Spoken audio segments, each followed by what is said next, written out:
Hey everybody, this is Mary and welcome back to the kitchen.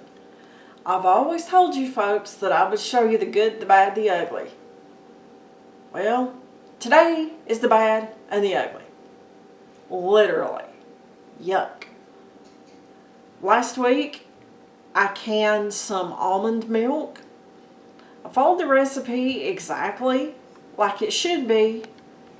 I done exactly the same thing for the almond milk as I have for the white milk and the chocolate milk, which have all turned out just fine.